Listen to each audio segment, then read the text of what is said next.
le Dieu de mon miracle, il est le Dieu, alléluia. Il est le commencement de toutes choses, il est la fin de toutes choses. Alléluia.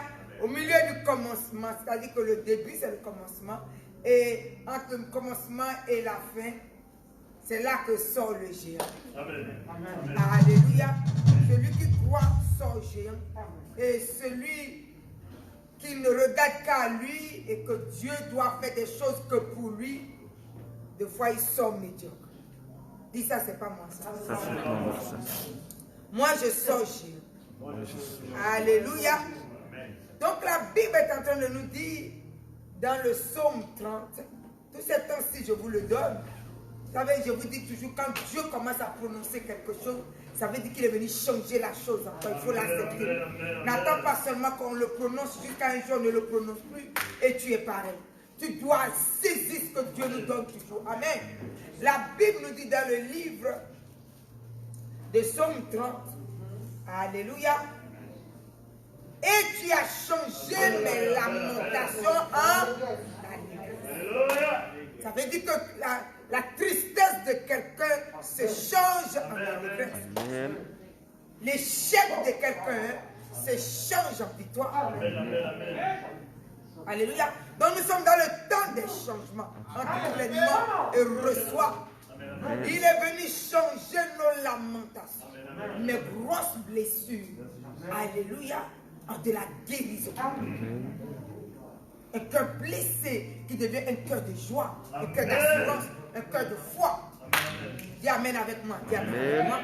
Alléluia. Donc, il est venu changer notre lamentation, notre difficulté en solution. Notre lamentation en cri de joie, en cri de triomphe. Donc, ne laisse pas une blessure dans ton cœur tout ce temps-ci. Amen. Nous partons dans une grâce. Nous sommes dans la fin des temps de l'année et que Dieu doit venir. Alléluia. Restaurer ton âme pour entrer dans la nouvelle année. Afin de voir la nouvelle année, une année de grâce et de bénédiction. Dis amen avec moi. Donc, il est l'alpha, il est l'oméga, celui qui est venu nous faire beaucoup de bien. Donc, ce jour, je vais commencer déjà à te demander de te positionner. Nous serons au verset 11. Et tu vas dire au Seigneur, oh Dieu, mon roi, écoute. Aie pitié de moi. Vous savez, j'aime ce petit passage. Secoue-moi. Ayez toujours confiance au Dieu de secours qu'est notre Dieu. Tu te positionnes parce que c'est quand il vient te secourir. La Bible nous dit, il est le Dieu de la miséricorde. Alors quand il vient t'accorder sa miséricorde, la guérison suit. Les lamentations se changent. Alléluia, les difficultés en des solutions. Amen. Donc nous allons nous positionner en face de lui. Quelqu'un va dire au Seigneur aujourd'hui, Seigneur, secours-moi. Éternel des armées, secours-moi. Jésus, aie pitié de moi et viens à mon secours. Je ne vais pas entrer dans l'année 2021 comme Jésus. Je veux entrer dans des dimensions de bénédiction, de paix et de joie, de solutions et de nouvelles grâces. Alors je suis devant ton trône. Ces choses ne viennent que de toi. Secours-moi. Écoute, Éternel, aie pitié de moi. Aie pitié de moi. Parle-lui, parle-lui. Positionne-toi dans sa grâce. Il aime quand ses enfants crient. Ne reste pas que dans les lamentations, mais crie, Seigneur, secours-moi. Il a dit, demandez, il vous sera donné. Donc dis-lui, Seigneur Jésus, secours-moi. Éternel créateur du ciel et de la terre, secours-moi. Dieu de la grâce infinie, secours-moi. Aujourd'hui, Seigneur, viens me secourir.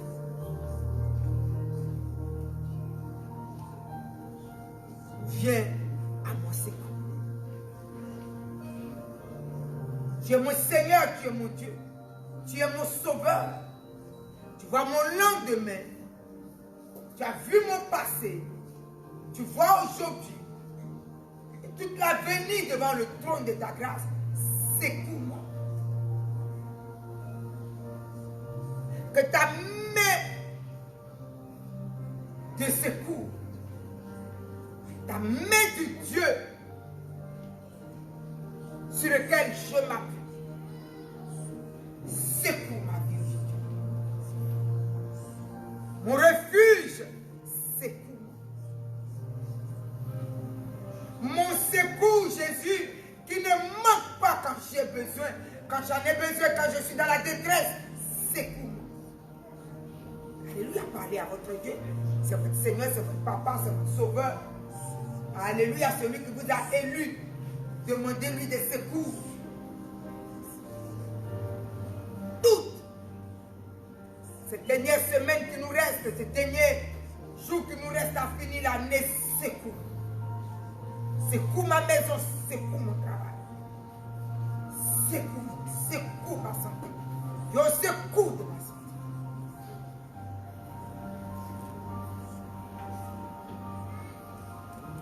Pitié de moi, pardonne-moi mes iniquités. Je compte encore sur toi pour une belle solution dans ma vie. Alors, Seigneur, secoue.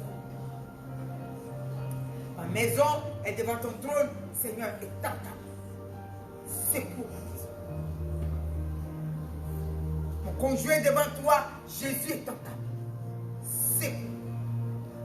Ma conjointe est devant ton trône. Seigneur, étends ta main. Secoue. Mon enfant devant le trône de ta grâce, Seigneur, étends et secoue. Renverse l'incrédulité dans son âme, dans son esprit et dans son corps. Rassemble ta bénédiction dans son âme. Alléluia. Va au secours de son âme et libère-la de l'incrédulité, de l'opposition. Secoue. Alléluia. Demande au Seigneur. Demandez au Seigneur de venir à votre secours dans le pouvoir du nom de Jésus. Et maintenant, tu lui dis de changer des lamentations, un cri de triomphe, des échecs, un cri de triomphe. Le changement. Le changement.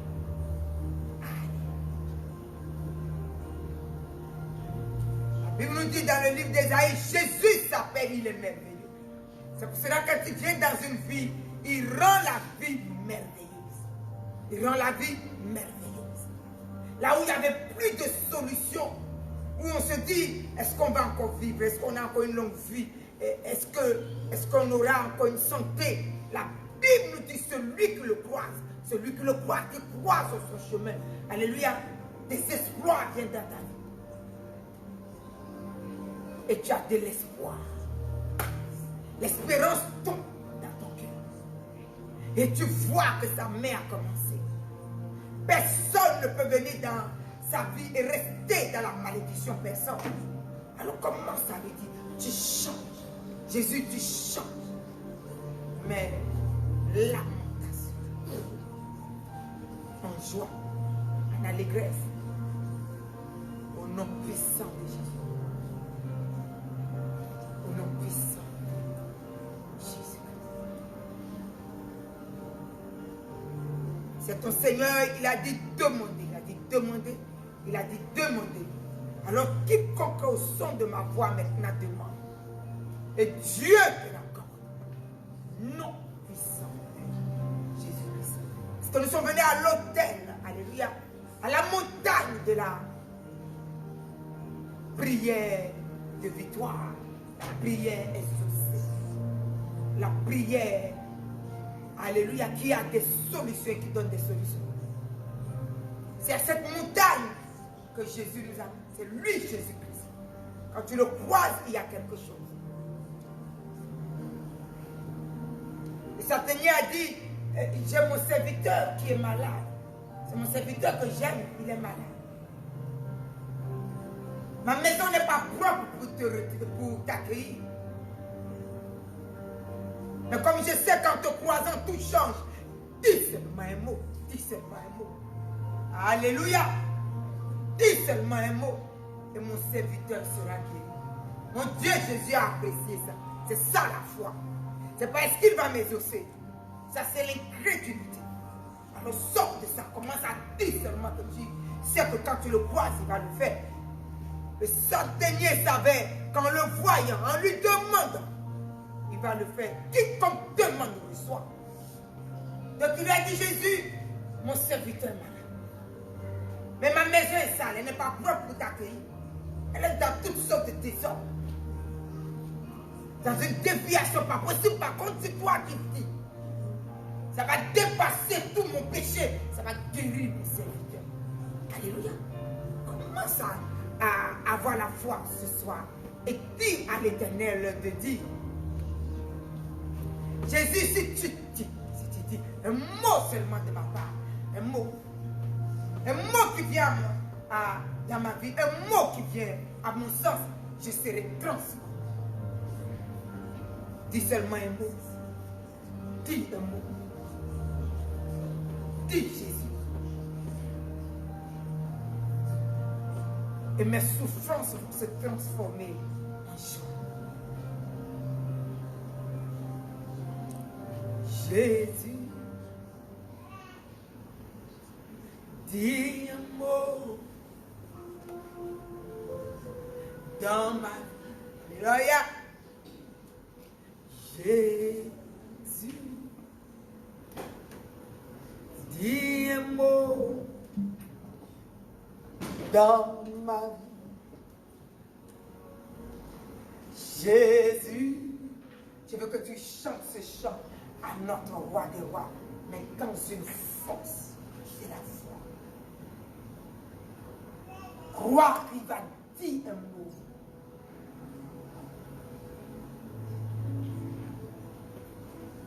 Vois-toi à la montagne où il y a toujours des réponses. Quand seulement tu ouvres ta bouche pour demander, et te sera accordé. Dans le chant. Jésus, dis un mot dans ma vie. Oh Jésus, dis un mot. Jésus, dis un mot. Alléluia. Jésus, dis ça, alléluia. Dis un mot. Oh, dis un mot, Yahweh. Jésus,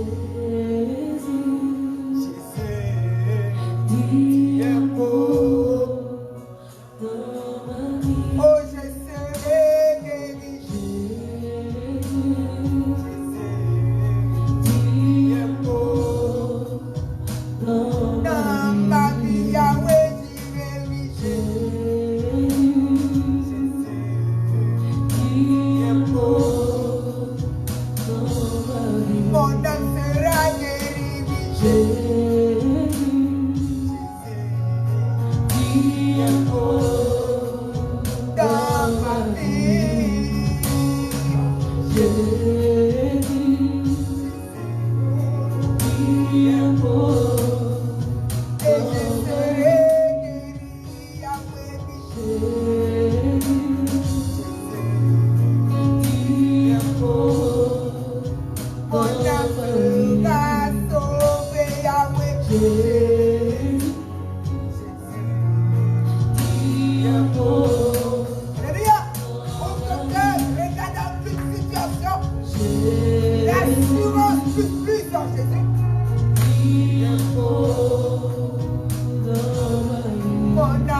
dans ma vie. Pour ma vie, tu es mort. Qui encore Alléluia, je serai guéri. qui encore dans ma vie. Et je serai consolé. Jésus, qui encore Alléluia. dans ma vie. Jésus, Dieu. Continue à fixer ton regard au ciel. Jésus, Dieu. Continue à regarder au Tout-Puissant. Alléluia. Concentre-toi et dis. Il nous reste quelques jours pour finir l'année. Dis le mot. Jésus-Christ, dis le mot. Roi des rois, Seigneur des seigneurs, Éternel des armées, un seul. Dis. Jésus dit. Et je serai guéri. Oui, je serai guéri. Que quelqu'un soit béni ce soir. Parce que celui qui guérit, celui qui dit un mot est au milieu. Il connaît ton nom. Donc le mot vient à ta rencontre. Dans le désir de ton cœur. Dans les besoins qu'il connaît. Et il dit le mot et soit béni. Et il envoie le mot et reçoit et soit béni. Car c'est le Dieu de la bénédiction. C'est le Dieu de la grâce. Et c'est le Dieu de la faveur. Que quelqu'un dise Amen. Que quelqu'un dise Amen. Et soyez bénis, soyez bénis, soyez bénis. Et nous allons nous asseoir dans sa présence bénie.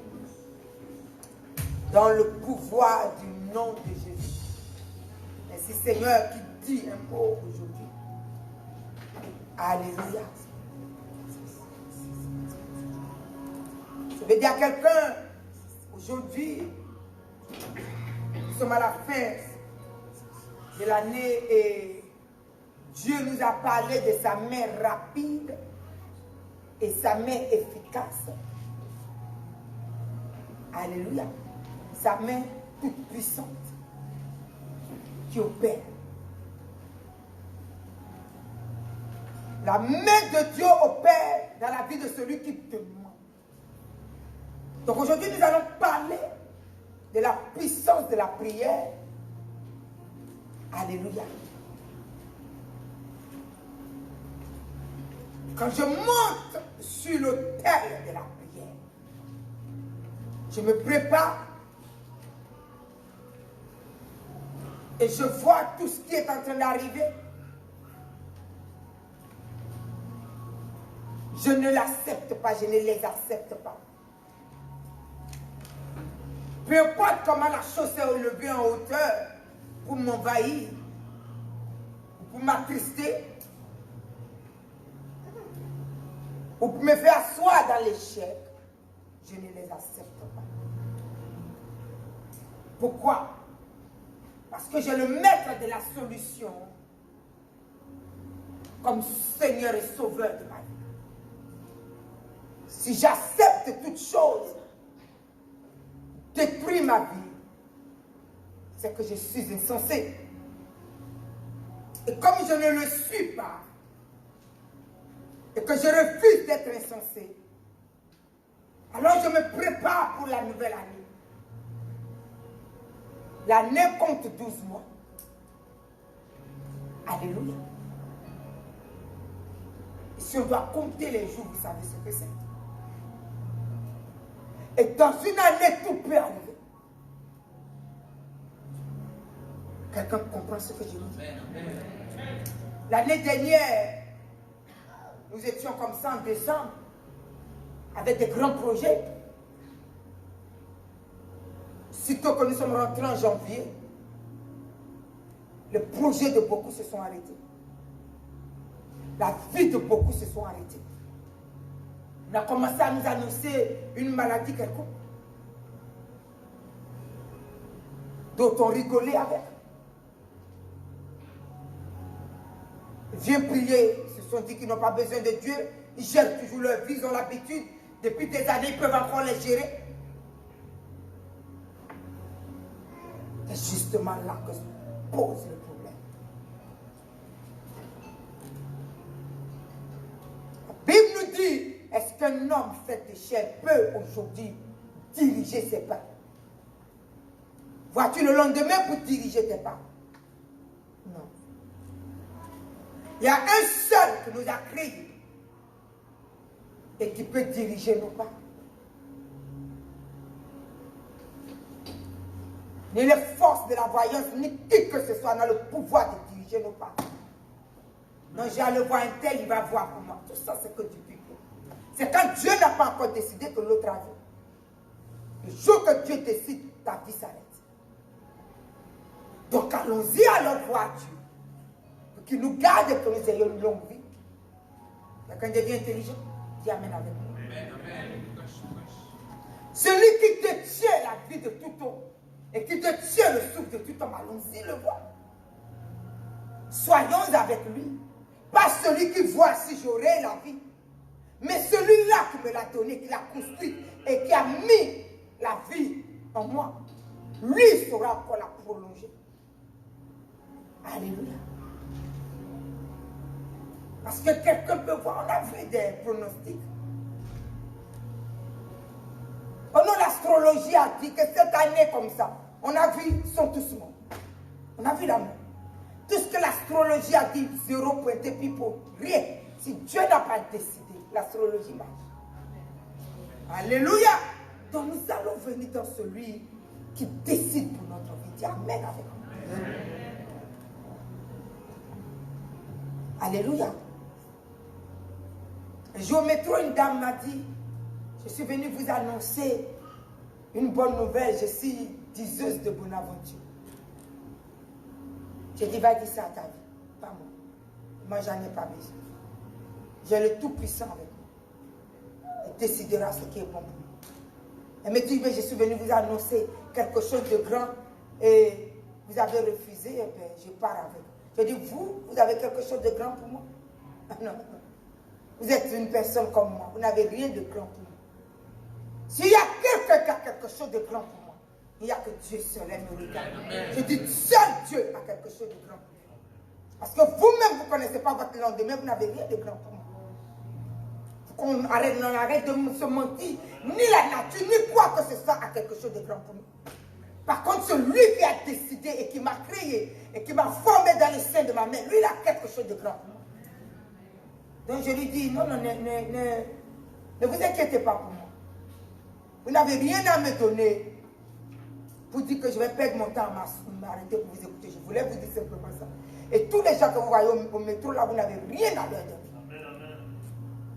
Parce que vous pouvez dire à la minute qui suit, si Dieu a décidé que c'est vert, c'est vert. Donc on va aller vers Dieu. Et lui, quand il décide, c'est fiable. Donc on va aller vers celui qui est fiable. Pas celui qui a quelque chose à nous dire et qui n'a rien à faire avec la réalité. Et je suis parti du devant d'elle. Dieu seul, Dieu seul, Dieu seul a quelque chose de fiable. Le pronostic de décembre, tout ce que les gens ont dit, on s'est réveillé. Eh bien, les choses ont changé. Et il y a un endroit où ce qui est caché véritablement, Dieu te le révèle. Là où aucun voyant ou quiconque ne voit, à un endroit, à un seul endroit. Et là, il ne suffit pas d'être prophète, de voyant, de boule de cristal, de quiconque. Il suffit d'être chrétien, d'être un élu de Dieu et d'être appelé à ce pourquoi nous avons été mandatés. Et ce lieu s'appelle l'autel de la prière. Dis Amen. Amen. À l'autel de la prière, les bouleversements jamais constatés se produisent. À l'autel de la prière, les choses que nous n'avons jamais imaginées arriver dans notre vie arrivent à notre vie. À l'autel de la prière, alléluia, il y a des grandes transformations, il y a de très grands bouleversements à l'autel de la prière.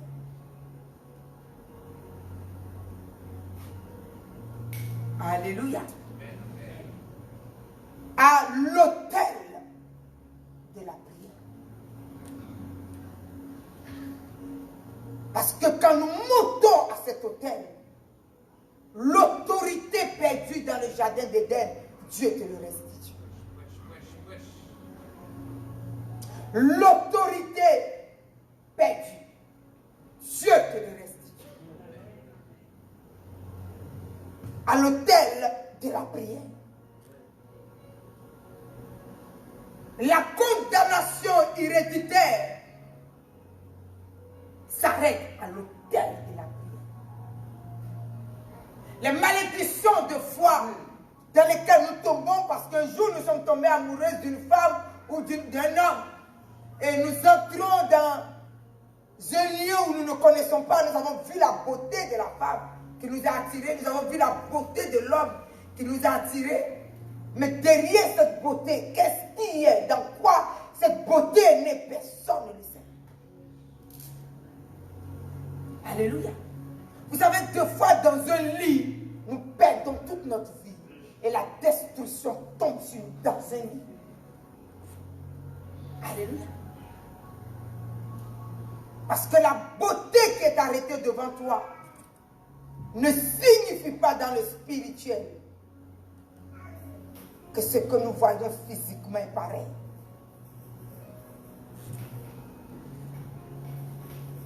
Il y a des femmes qui ont perdu leur foyer dans le lit. Tomber dans un lit pour satisfaire quelques minutes de satisfaction. Vous tombez sur un gorille qui est là, mais qui physiquement est beau. Et le diable lui dit, livre-moi cette vie, votre vie est livrée. Et vous sortez de ce lit, vous n'avez plus de vie, vous n'avez ni mariage, vous n'avez ni quoi. Et votre vie se dépérit là. Mais ce n'est pas parce que ça se fait en un jour que vous savez que c'est fait.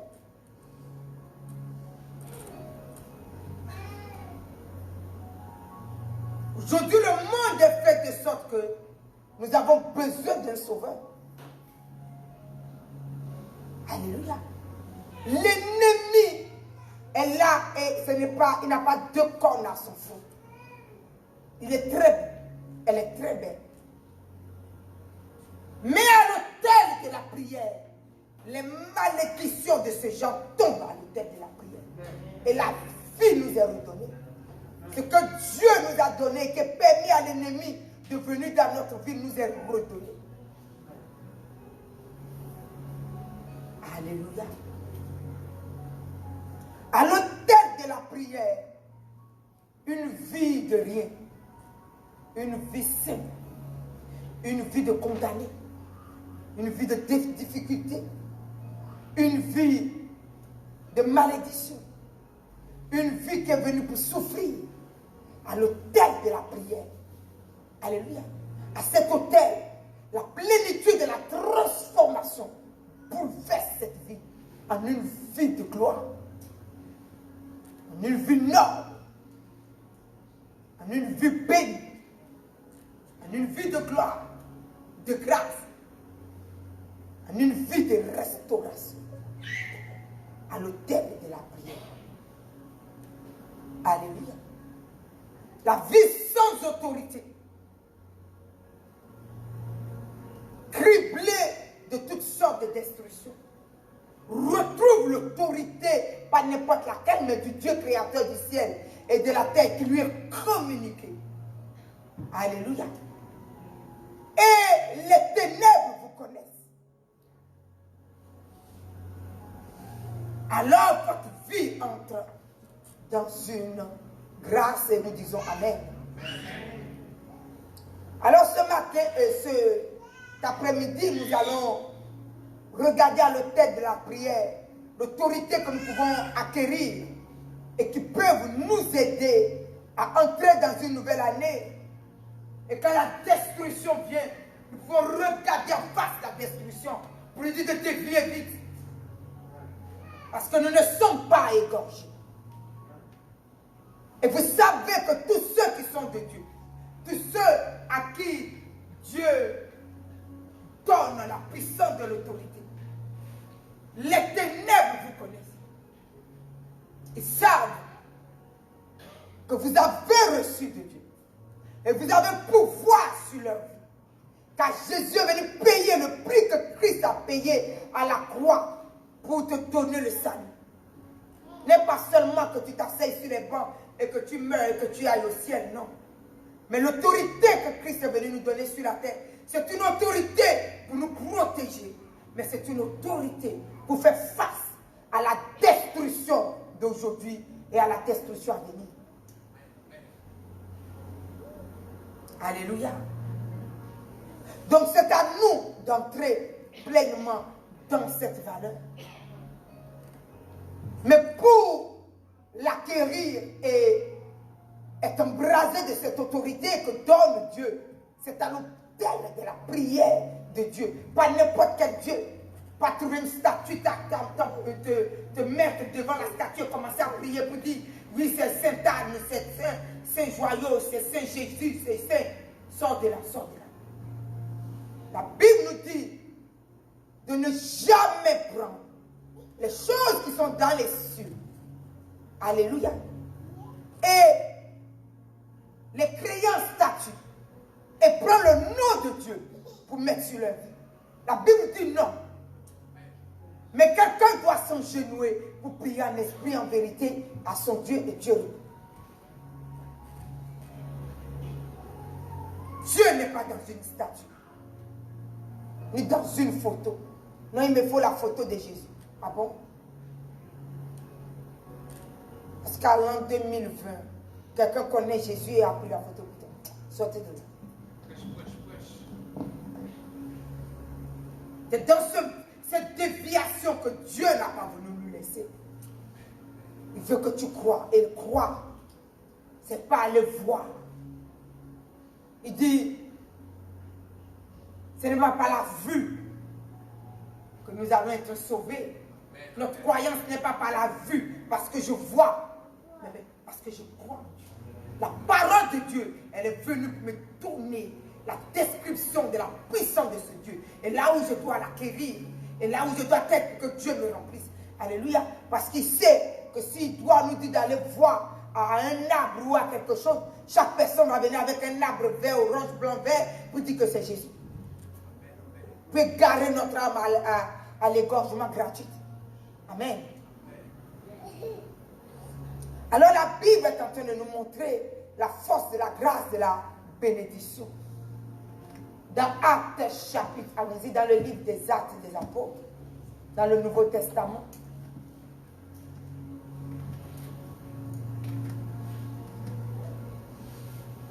Actes chapitre 19.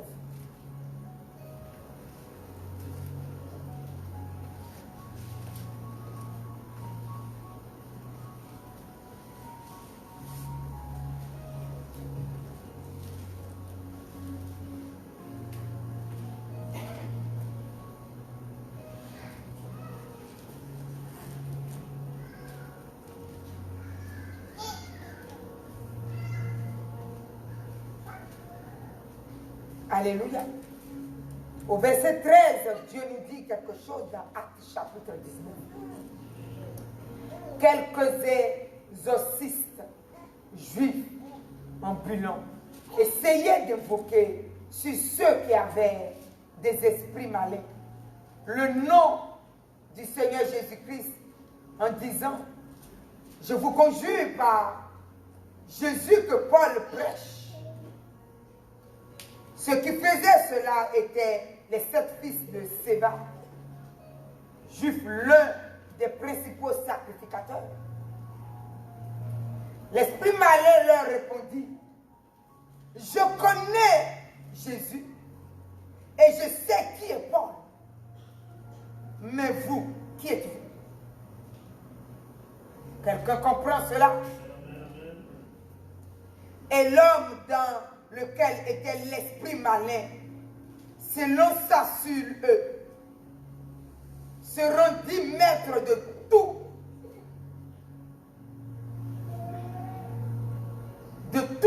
et les maltraita, de telle sorte qu'ils s'enfuient de cette maison nus et blessés. Alléluia. Voilà Paul à Éphèse, mandaté par Dieu, intercesseur en paix, sur le trône de la puissance de la prière, investi par l'autorité de Dieu. Il se rend à Éphèse, on lui amène les malades et il chasse les démons. Il prie pour eux et Dieu les guérit. Voilà les exorcistes qui ne savent pas aller au trône de la gloire pour s'acquérir de véritables pouvoirs de Dieu. Ils regardent Paul dans ses opérations. Et ils partent aussi pour chasser des démons. Alors voilà un malade possédé. Il commence à chasser le démon par Jésus-Christ que Paul prêche. Le démon dans le corps répond, je connais Jésus. Je connais Jésus. Je suis un démon, je suis spirituel. Je suis venu dans ce corps, donc je connais Jésus. Je connais Paul parce qu'investi par Jésus-Christ, Jésus est dans le corps de Paul, donc je connais Paul. Mais vous, qui êtes-vous? Toi, c'est qui? Quelqu'un comprend? Si je ne suis pas investi de l'autorité de Christ, les démons ne me connaissent pas. Ils savent simplement que je suis le faiblard d'à côté. Et s'ils sont dans mon corps, c'est parce qu'ils savent que c'est là qu'ils doivent rester. Donc ne viens pas dire que tu chasses quelque chose. Si tu ne sais pas monter à la prière, à l'autel où Dieu investit, il y a un lieu où Dieu vient s'investir, où son autorité et sa puissance s'investissent réellement dans ta vie. Et le démon te connaît. Le pouvoir des esprits te connaissent. Quand Dieu est dans nos vies, les œuvres des ténèbres savent qui nous sommes. C'est pourquoi le Seigneur nous demande, chrétiens, ne soyez pas que chez vous pour ne pas vouloir chercher la face de Dieu. Oh non, mon papa est un pécheur, il pratique pour pécher, je vais aller là-bas, je vais me marier, il va envoûter le mari pour moi, je vais faire ceci, il va vous. C'est ça ta vie. Et tu es chrétien, c'est suffisant. Sortons du mensonge, jamais. On peut être pécheur, peut pratiquer ce qu'il peut, il peut être voyant. J'ai pris Dieu, je ne suis plus dans ces démons-là. Je ne suis plus dans la perdition. Je reste dans la présence de Dieu. Afin que Dieu m'investisse et que je libère mon Père de sa perdition. Alléluia. J'ai un filleul. Nous étions jeunes. La maman était un peu plus âgée que moi. Quand j'étais à l'école, j'aimais bien cette jeune fille. Et quand je sortais de l'école, je partais souvent. Et puisqu'on était tous à l'église, et je partais souvent rester avec elle. Et puis un jour, elle m'a dit, si je fais mon premier fils, tu seras la mariée. J'étais très jeune. Effectivement, quand elle a fait son fils, j'étais au collège. Elle me dit, c'est toi la marraine. Parce que j'aime tout ce que tu fais à l'école et à l'église et tout ça. J'étais marraine sans savoir comment être marraine. Mais j'étais marraine. Des années sont passées. Et j'ai tellement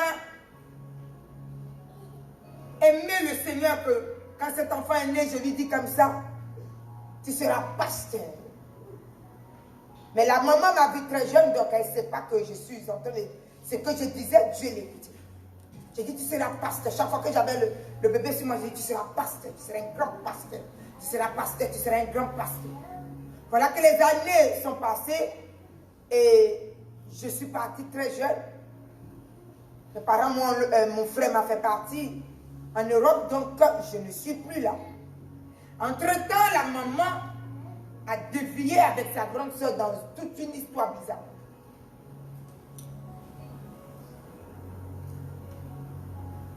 Et l'enfant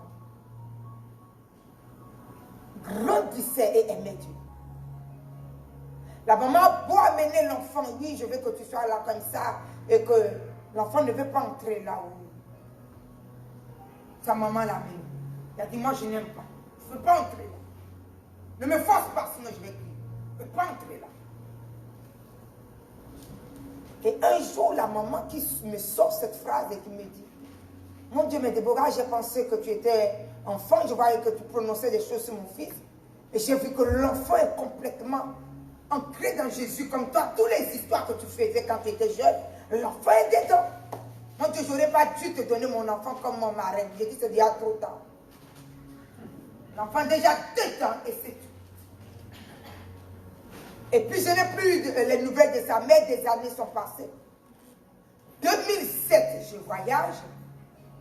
Quand j'arrive, on me montre comment l'enfant est devenu pasteur.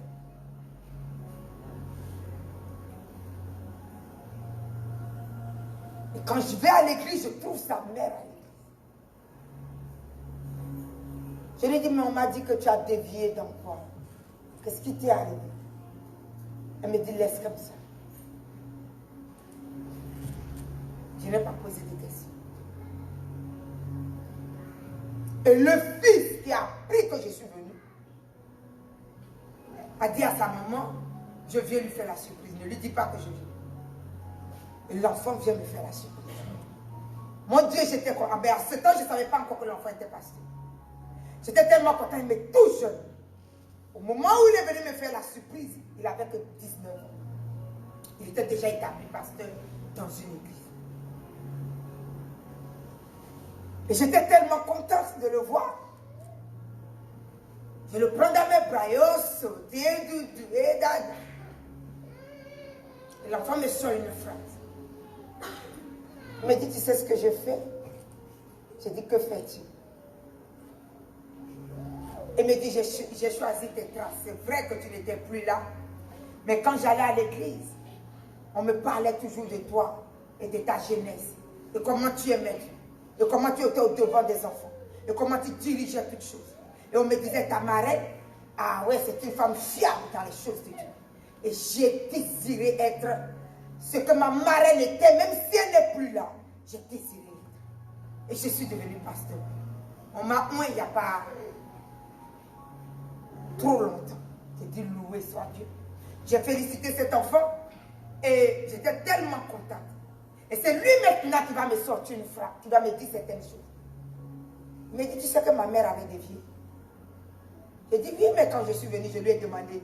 Elle n'a pas voulu me dire le reste, comme je n'étais plus là et que les gens m'ont dit qu'elle a dévié. Il me dit, oui, ma mère a dévié. Et chaque fois qu'il m'amenait, je disais, qu'elle m'amenait quelque part, je dis, je n'entre pas. Si c'est pas parce qu'elle ne me dit jamais où est-ce qu'elle m'amène, elle me dit, on s'en va. Je lui dis, mais où est-ce que tu m'amènes? Viens et tu vas voir. Donc quand j'arrivais, quand je n'ai pas vu une grosse croix devant la, je dis, moi, je n'entre pas dans toi. Je ne sais pas où est-ce que tu m'amènes là. Moi, je n'entre pas. Jusqu'au jour où j'ai commencé vraiment à aimer ce Dieu dans les profondeurs.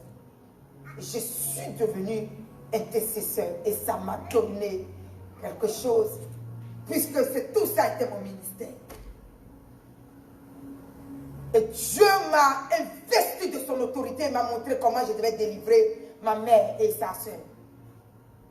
Et j'ai voyagé et je suis venu vers eux.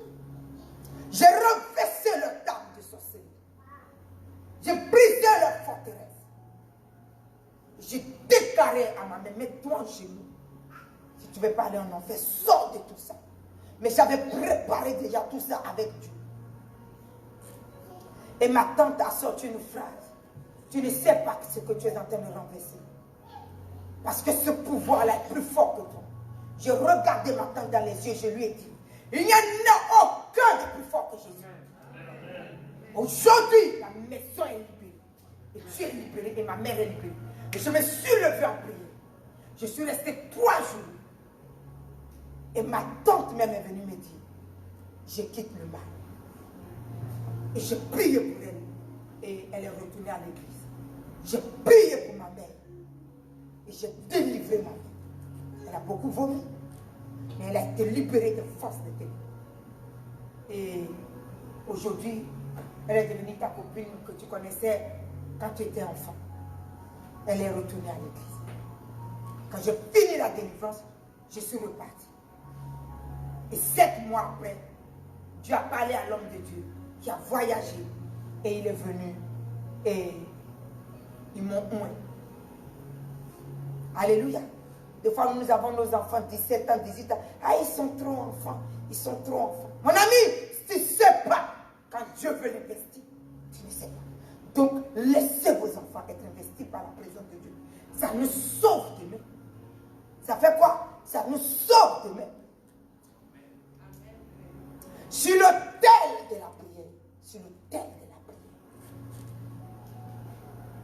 J'étais tellement fière de lui. Je lui ai dit, mais tu gères toute une église. Il me dit, oui, je gère une église. Et il m'a fait voir dans cette vidéo l'église qu'il gère. Et comment, à 19 ans, investi de quoi? De l'autorité de Christ. De la puissance de Dieu.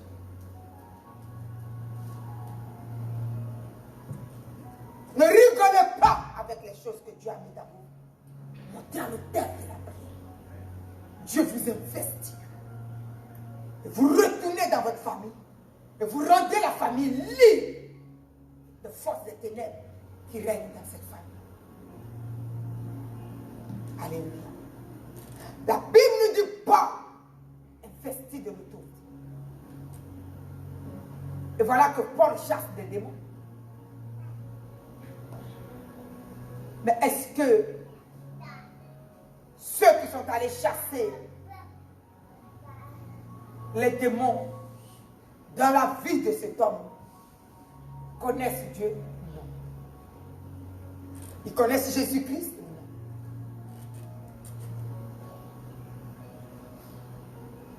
Donc le démon leur a dit, vous, c'est qui? Moi, je le connais. Qui est en lui? Jésus. Donc je le connais. Le fait que je connais Jésus, je connais pas. Investi de l'autorité de Jésus-Christ. Quand il dit au nom de Jésus, je fléchis. Mais vous, c'est qui?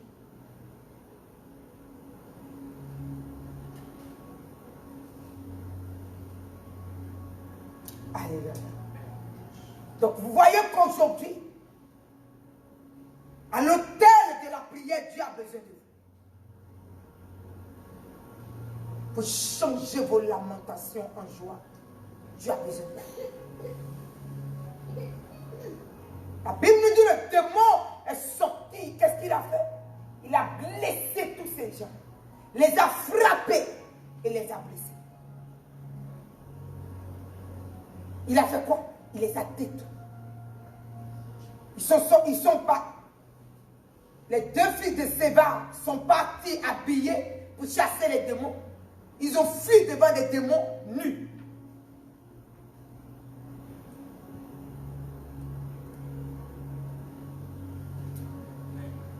Ne va pas chercher des histoires et venir t'asseoir sur les bancs de Dieu pour dire que tu t'attends à Dieu.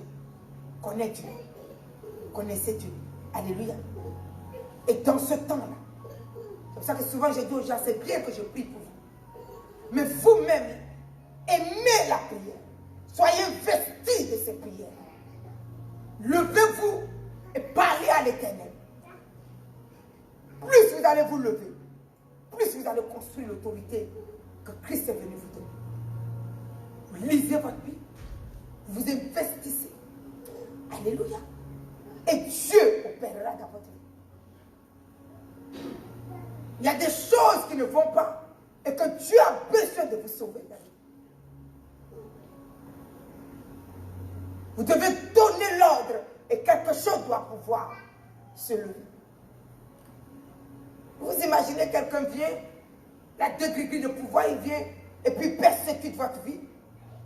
Et puis vous êtes dedans et puis vous regardez souffrir. Où sont vos autorités? Et demain tu vas lui dire, on peut aller à l'église, il te regarde, il dit non, non. Parce que tu es assis dans une église, soit disant tu pries un grand Dieu, et c'est moi qui rentre chez toi et qui frappe ta vie, et tu me dis de venir me convertir. Est-ce que quelqu'un comprend ce que je veux dire? Donc commençons à nous investir là où Dieu nous a placés. Non, tu pries une fois, 2, 3, 4 semaines, des fois 1 mois après qu'on te retrouve dans la prière. Tu es en train de rendre ta vie médiocre. Non. Sortez de ça. Alléluia. Quand nous sommes à l'école, c'est tous les matins que nous partons pour étudier et pour recevoir ce que l'école a à nous donner. Ce n'est pas une fois de temps en temps que nous sommes à l'école. Donc ne vous dites pas que pour Dieu ça doit être médiocre comme ça et que vous allez avoir une solution. Montons à l'autel de la prière et changeons les géants que nous sommes. Alléluia. Tu es un géant, tu dois le positionner. Tu ne peux pas rester toujours dans une médiocrité parce que un coup tu pries, un coup tu ne sais pas. Tout ce que nous ne faisons pas avec notre cœur et que nous faisons et que nous ne désirons pas construire dans une continuité, nous sommes en train de détruire notre vie. Alléluia.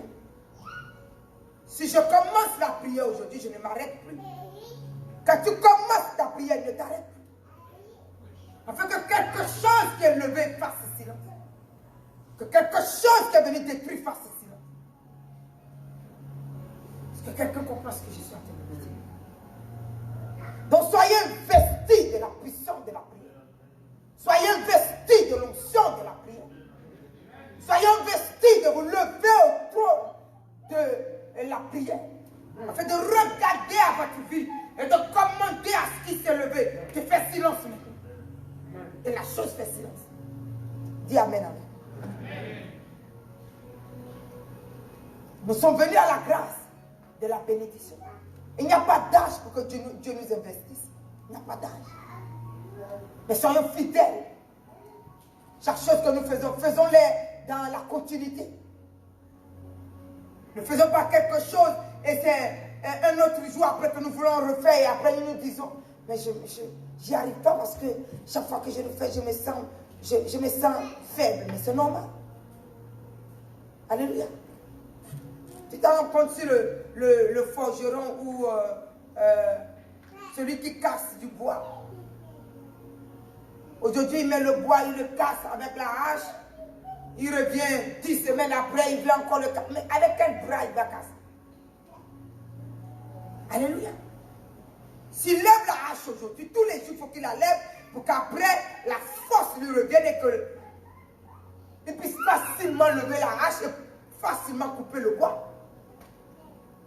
Mais si c'est une fois par mois, une fois chaque 15 jours, c'est normal que tu sois essoufflé quand tu le fais. Donc si Dieu nous a appelés à faire des choses avec nous, mettons la continuité dans ce que nous faisons. Mettons quoi? La continuité dans ce que nous faisons. Et ça va nous libérer et ça va nous délivrer. Dis amen. Ça va faire quoi? Ça va nous libérer et ça va nous délivrer. Et ça va nous envoyer dans les profondeurs de la hauteur et Dieu va nous investir de la grâce et de l'autorité de continuer. Alléluia. Prenons le livre de Actes toujours. Venons au verset 4. Dieu ne peut pas donner l'autorité à quelqu'un qui cultive la médiocrité. Dieu n'est pas médiocre. Je peux être médiocre hier, mais je viens à l'excellence. Il faut que je cultive cela. Chaque jour et au fur et à mesure. Amen. La Bible nous dit au verset 29 de Actes chapitre 4.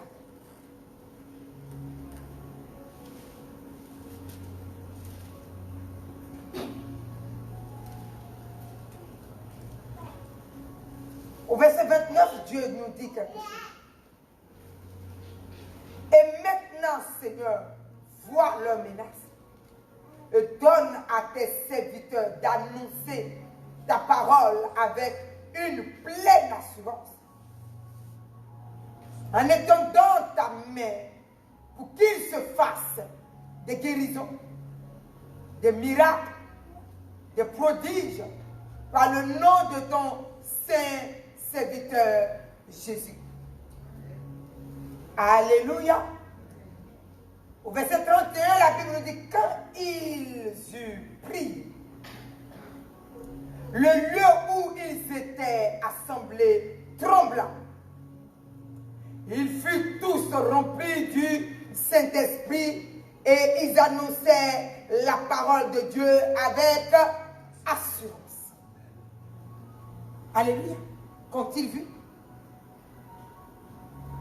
La nation qui veut rester dans la torpeur, la nation qui est égarée, les forteresses qui passent de maison en maison pour toucher, pour égorger, pour détruire. Celui-là se dit, je suis découragé et il se pend. Celui-là se dit, j'en peux plus et il se jette au métro. Celui-là se dit, donc dans une difficulté pareille, le diable commence à régner, les forteresses commencent à régner. Donc quand c'est comme ça, ceux qui sont venus annoncer l'évangile, l'ennemi fait que ceux à qui l'évangile est annoncé les voient comme des gens qui n'ont rien à faire sur la terre. Non, on n'a pas besoin de l'évangile. Et si tu étais là, pourquoi il s'est pendu? Et si tu étais là? Et pourquoi on a eu des difficultés? Et si tu étais là? Et si Dieu est là? Dieu est puissamment là.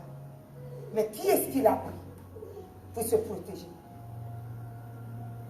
Quand Dieu est là que je ne le prends pas, ben les démons viennent et ils m'égorgent. Quand Dieu est là et je ne le prends pas, l'ennemi vient et me détruit.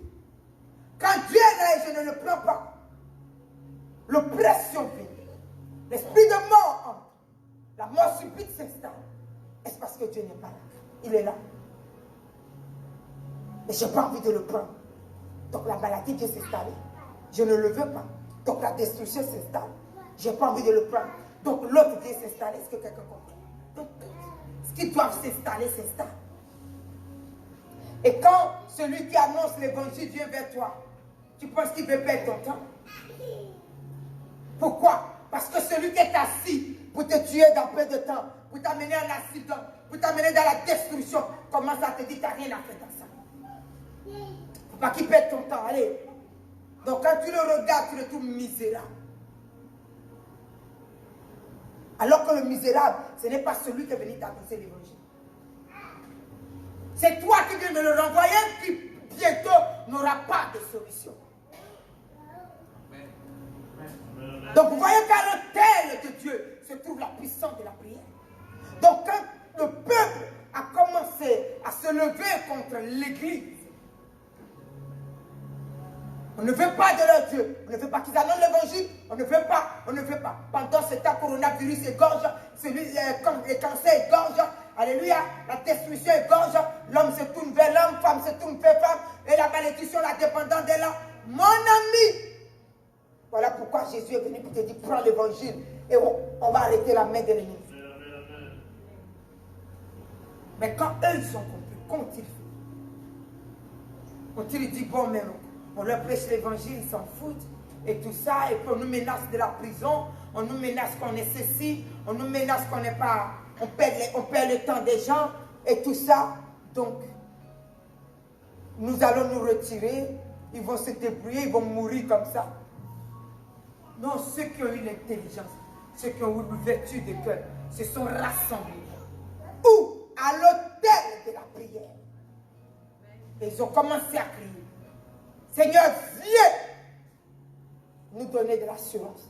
Là où toutes choses se lèvent contre nous et on veut nous mettre en prison, et on veut nous faire ceci, on veut nous égorger parce que nous voulons sauver tes enfants. Viens nous aider. Qu'est-ce qui va se passer? Ils étaient où? À l'autel de la prière. À l'autel de quoi? De la prière.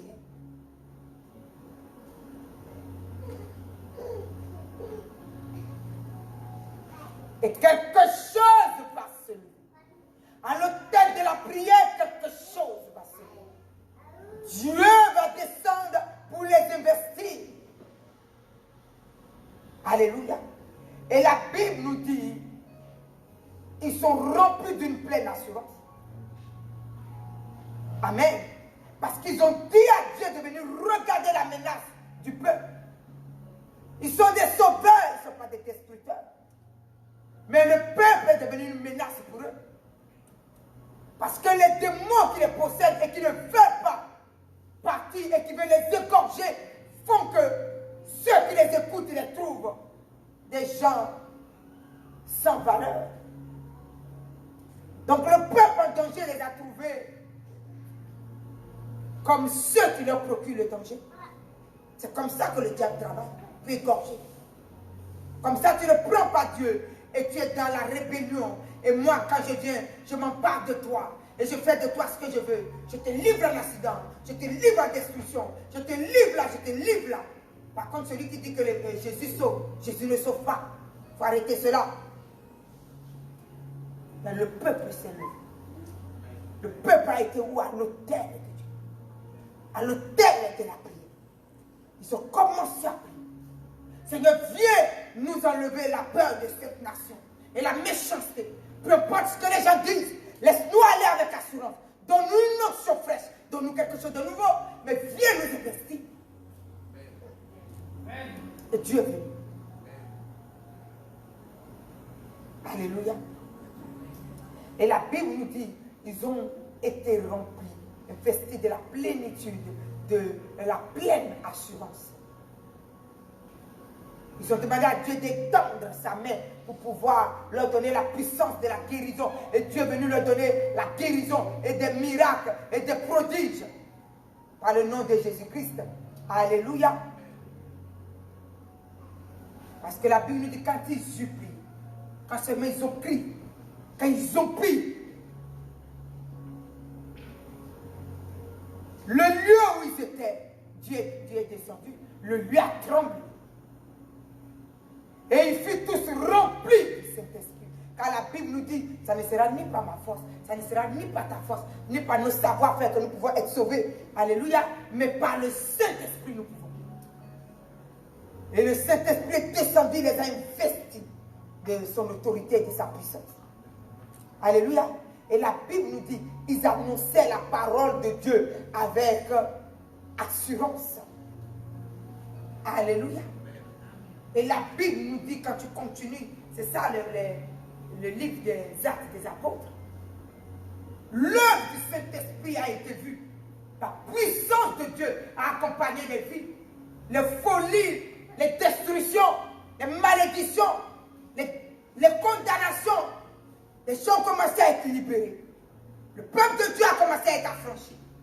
Ceux qui se sentaient menacés, quand ils ont vu que la liberté a commencé dans leur corps, ils ont commencé à comprendre que ces gens n'étaient pas là pour leur mal. Mais ces gens étaient là pour que leur vie soit. Alors ceux-ci se sont levés. Et le Seigneur a touché beaucoup. Et les vieux étaient libérés des prisons spirituelles, sataniques et sorcelleries. Les gens étaient affranchis. Les gens étaient libérés. Les gens ont commencé à prêcher. Ceux qui étaient sauvés ont commencé aussi à prêcher. Alléluia. Et la gloire de l'Éternel était là. La puissance du Saint-Esprit a commencé sur nous. Je dis qu'on dit aux gens, nous allons prêcher l'évangile. Ils ne vont jamais. À peine même ils lèvent la prière. Et vous voulez sauver des vies. Quelle vie que vous allez sauver quand seulement vous n'êtes pas investi dans la prière? Quelle vie allez-vous sauver? Voyez pourquoi Dieu nous interpelle. Alléluia.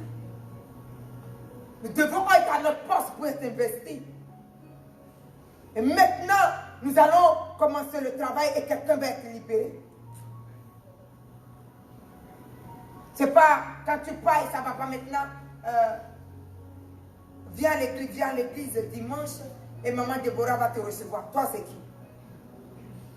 Toi, c'est qui? C'est maman Déborah qui reçoit, mais toi, c'est qui? Toi, tu n'es pas le chrétien. Si Dieu se sert de toi, soit à ton poste, tu n'as pas besoin d'amener quelqu'un jusqu'à moi. Quand la personne te dit ça ne va pas, tu dis ferme les yeux, frère. Dans le pouvoir du nom de Jésus, sois libéré.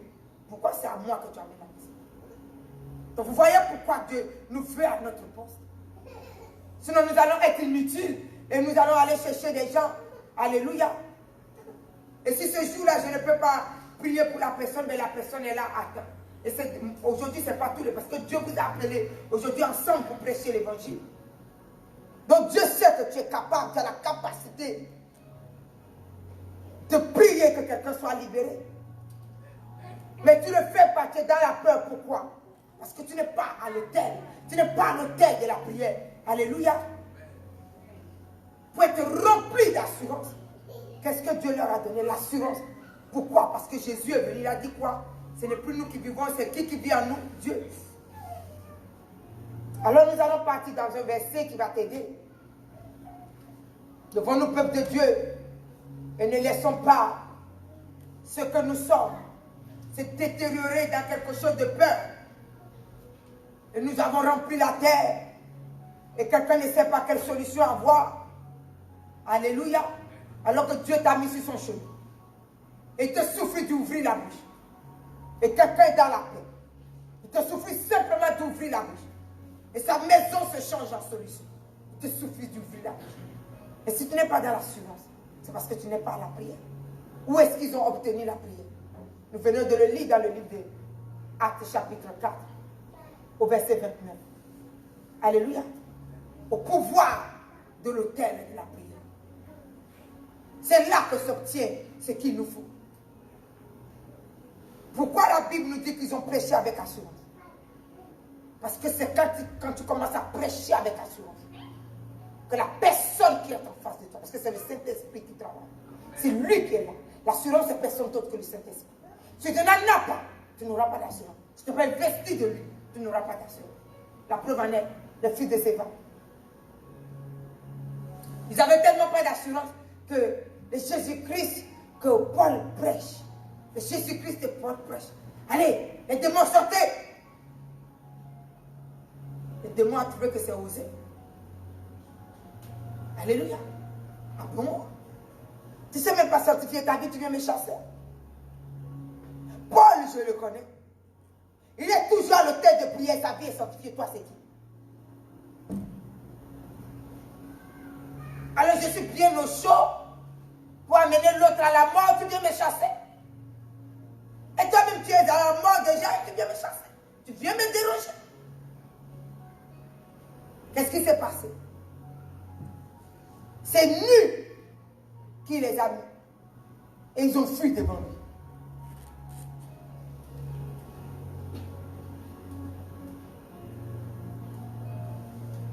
Alléluia. Nu.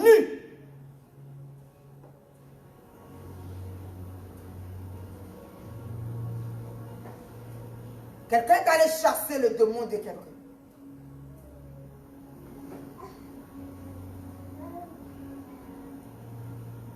Et l'esprit lui dit, il dit, tu sors. Esprit d'adultère. Non, tu sors. Je ne sais pas quel esprit. Et puis le démon qui lui dit, tu me chasses. Tu me chasses. Mais corrige ton adultère d'abord. Tu me chasses. Ce sont des démons. Ils sont dans le spirituel. Ils sont partout. Quand tu es à l'hôtel là, ils t'ont vu. Maintenant tu viens au nom puissant de Jésus. Tu joues à celui qui chasse quelqu'un qui est sanctifié. Un démon obéit à celui qui est véritablement sanctifié parce qu'ils savent. Ce sont des démons. Quand tu es vesti de l'autorité remplie de la sanctification, c'est ça. Alléluia. Et tu viens t'arrêter. Hein? Sors de ce corps, tu l'amènes où?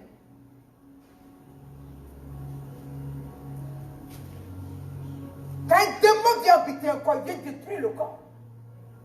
Quand tu viens le chasser, il faut que tu aies la sanctification, que tu sois à l'autel de la prière investie par Dieu.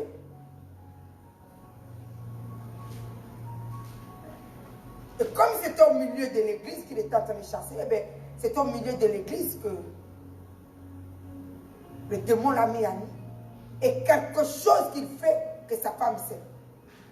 Et qu'elle veut partir, mais que Dieu est en train de la retenir pour pouvoir délivrer son mari, eh bien, le démon l'a mis à nu. Sanctifiez vos vies, sanctifiez vos vies. À l'autel de la prière, nous nous sanctifions facilement. Devant la colérique, tu ne crois pas. Tu sais que Dieu t'a appelé, mais tu ne veux pas t'investir dans les choses de Dieu. Donc, comme tu ne t'investis pas, tu es dans les doutes. Vous savez, quand vous n'êtes pas à l'autel de la prière, vous êtes rempli de doutes. Les moindres choses, la colère, là, les moindres choses, vous êtes terre à terre. Quand on n'est pas à l'autel de la prière, on devient chrétien médiocre. Parce qu'on est fatigué pour un vivre. Alléluia. Et les choses qui n'ont même pas de valeur nous fatiguent. Et nous sommes fatigués. Dis ça, ce n'est plus moi, ça. Je suis assorti de tout ça au nom de Jésus. Donc Dieu est en train de nous appeler à l'autel de la prière. Tu es appelé pour être un géant. Tu n'es pas appelé pour rester là. Oui, je crois que ça arrivera. Tu vas voir 30 ans passer, rien n'arrive. Tant que tu ne te prends pas en main pour être à l'autel de la prière, pour former et forger ce que tu es, il n'y aura rien du tout, même à 40 ans, à 50 ans. Tu mourras sans Dieu, même étant assis sur les bancs. À compter toujours les difficultés au lieu de bienfaits de Dieu. Alors que nous sommes venus pour compter les bienfaits de Dieu. Comptez les bienfaits de Dieu. Alléluia. Mets-les tous devant tes yeux. J'aime ce chant. Amen. On te dit de venir compter. Nous sommes venus pour compter les bienfaits de Dieu.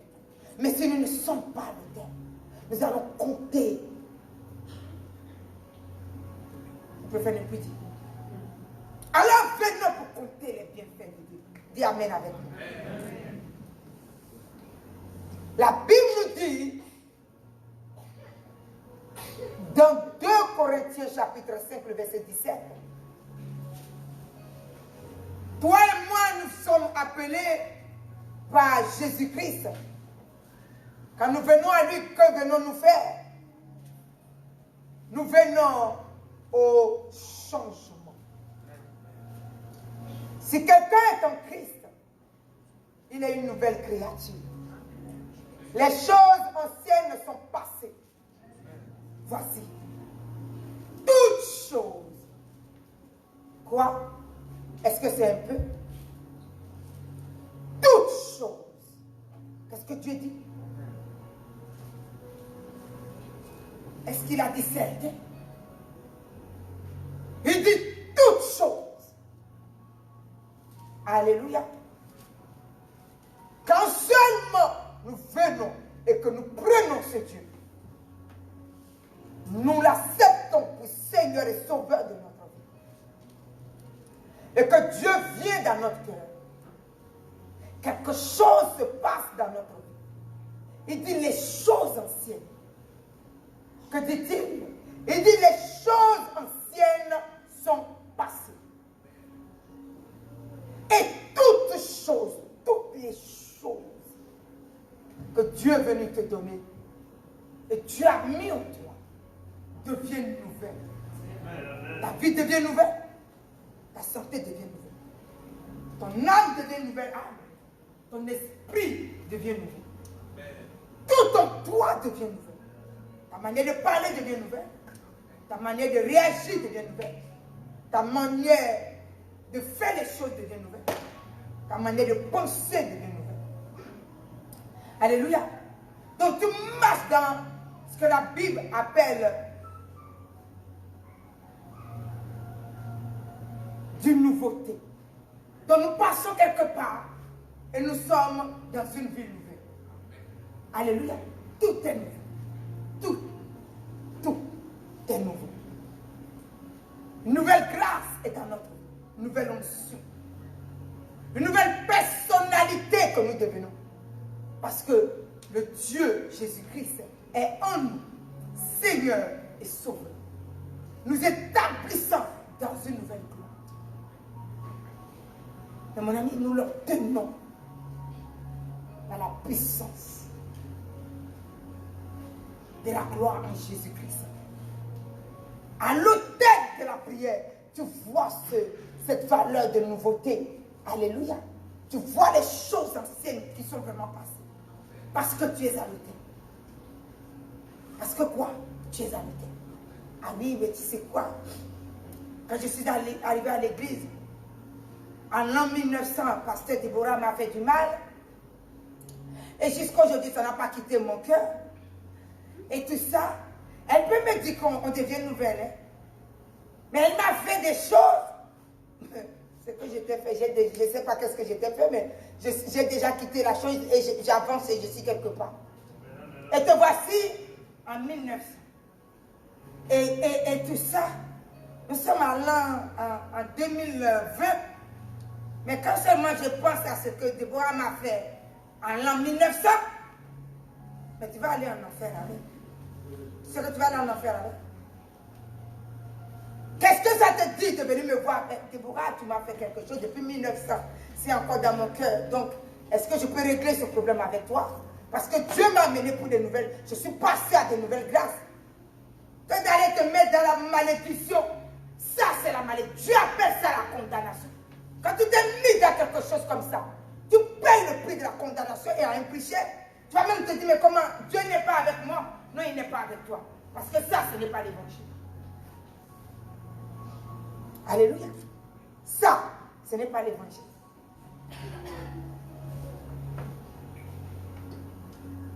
Et comme ce n'est pas l'évangile et que c'est la condamnation, eh bien tu vas t'asseoir dedans.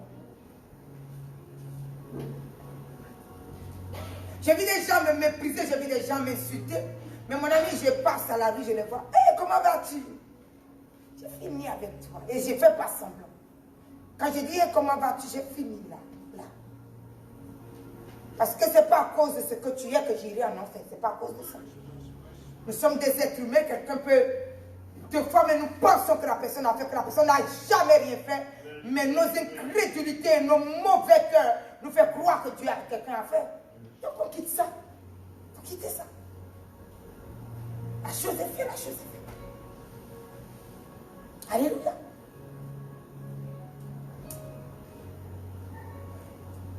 Un jour, quelqu'un m'a sorti une phrase. Il était venu parce qu'il a des difficultés. Il est venu pour que je prie pour elle.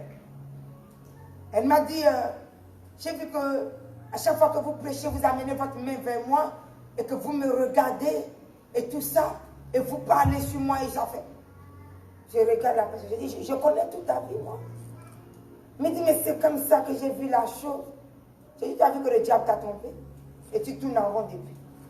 Et je vous en voulais. J'ai dit, mais tu m'en veux pour quelque chose que je ne connais pas parce que je peux prêcher. Mes yeux sont fixés. Des fois, je prêche, mes yeux sont fixés. Et des fois, je ne fais pas exprès, mais toujours mes yeux sont fixés. Maintenant, tu vas dire que je te juge.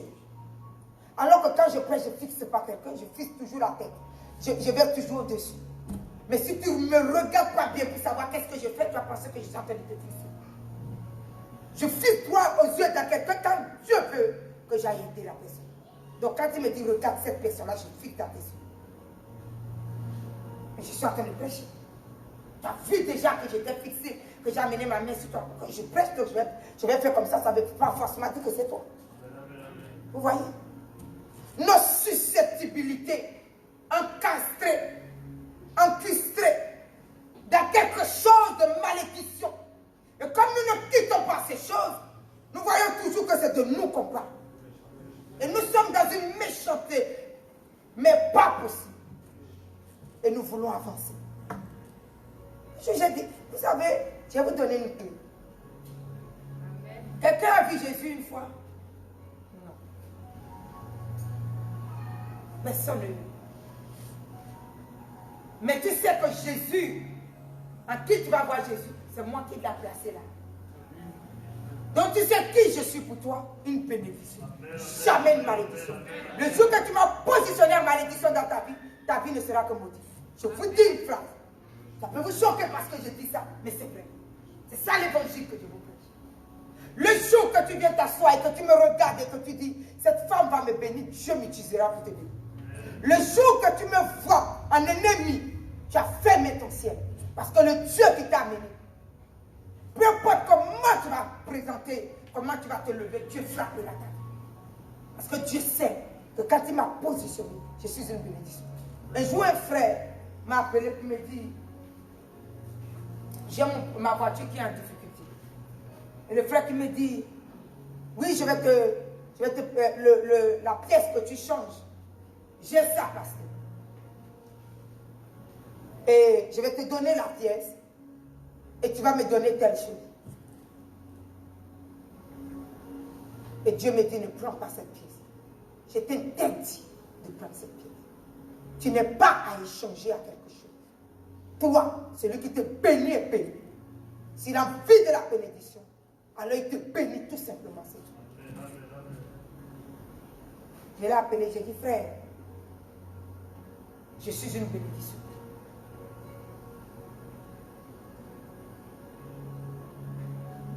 Tu récupères la pièce, s'il te plaît. Je suis déjà en train de lâcher. Je suis une bénédiction. Celui qui vient me bénir parce qu'il se dit, tiens, c'est mon pasteur, je vais la bénir avec ça. Dieu te bénit au centuple. Quand tu viens et que tu viens faire un échange avec moi, tu viens fermer ton ciel. Donc on ne va pas se mentir.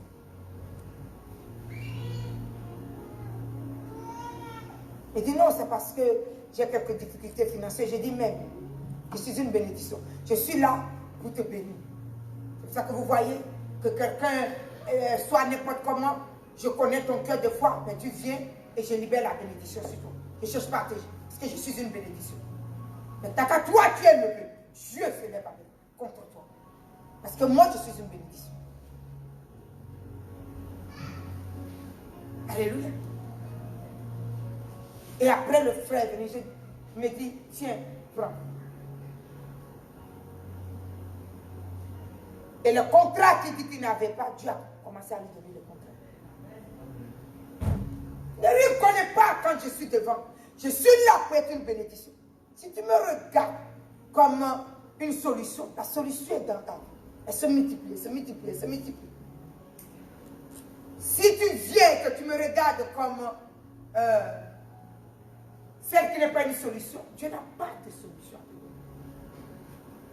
Dieu n'a pas de solution. Il y a des gens qui sont des fois dans les difficultés. J'ai dit, Seigneur, montre-moi comment je vais aider telle personne. Dieu me dit, mais il n'a pas le cœur que tu puisses l'aider. Le jour qu'elle va quitter son mauvais cœur, tu vas l'aider. Mais laisse-la.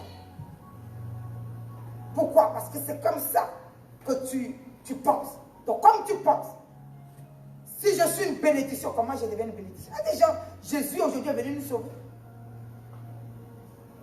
Mais les gens sont en danger. Est-ce qu'il l'appelle? Non. Il meurt. Le même danger qu'il est tué, dans le même danger, l'autre est sauvé.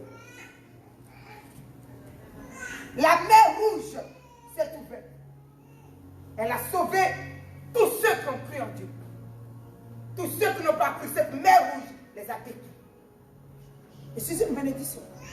Parce que Jésus sait qu'il y a quelqu'un qui doit t'enseigner pour t'amener dans les hauteurs. Il y a quelqu'un pour t'enseigner. Donc c'est moi qui dois te dire, ça c'est pas bon, ça c'est bon, ça c'est pas bon. Si maintenant je le fais mal, je vais voir ça avec Dieu. Mais mon rôle c'est de t'enseigner. Il y a des gens qui sont inenseignables, ils sont pas appeler ça comme ça, prendre ça comme ça. Ils ne veulent jamais qu'on leur enseigne, ils sont trop dans la suffisance de leur propre personne. Mais qu'est-ce que tu fais dans une église quand tu es comme ça? Tu n'as pas besoin de Dieu. Tu es trop suffisant pour toi-même. Alléluia. Quand tu lui dis qu'on va faire comme ça, oui, et pourquoi c'est comme ça qu'on doit le faire, et pourquoi pas comme ça?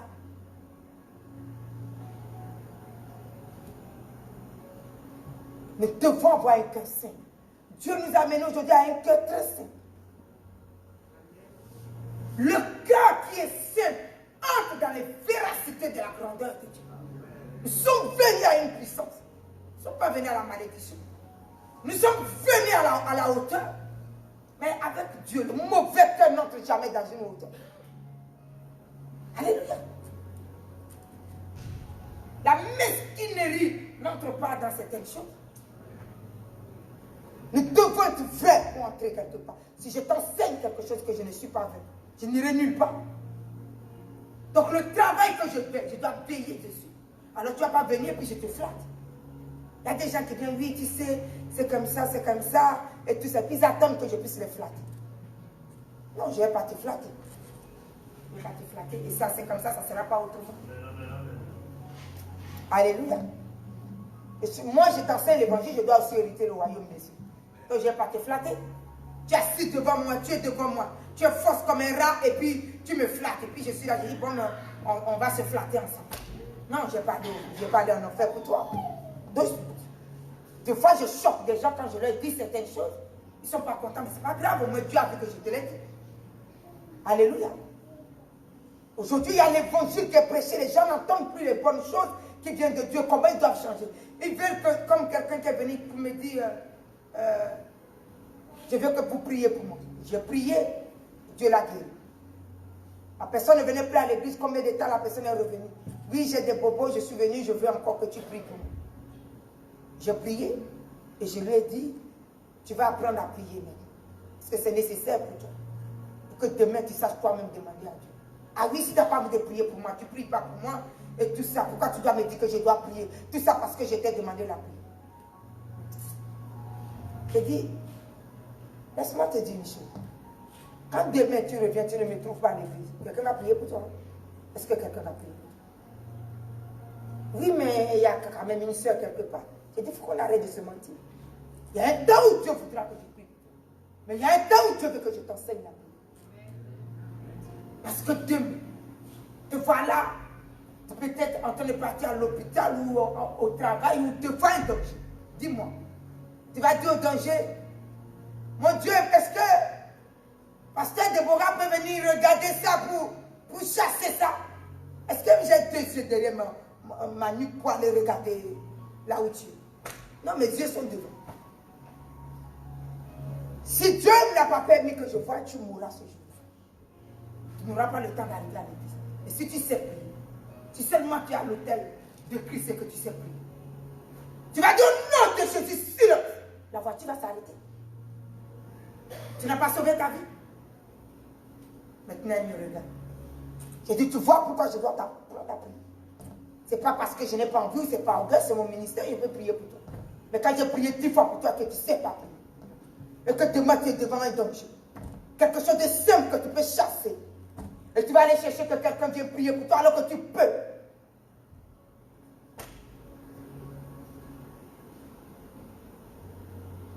C'était trop fort.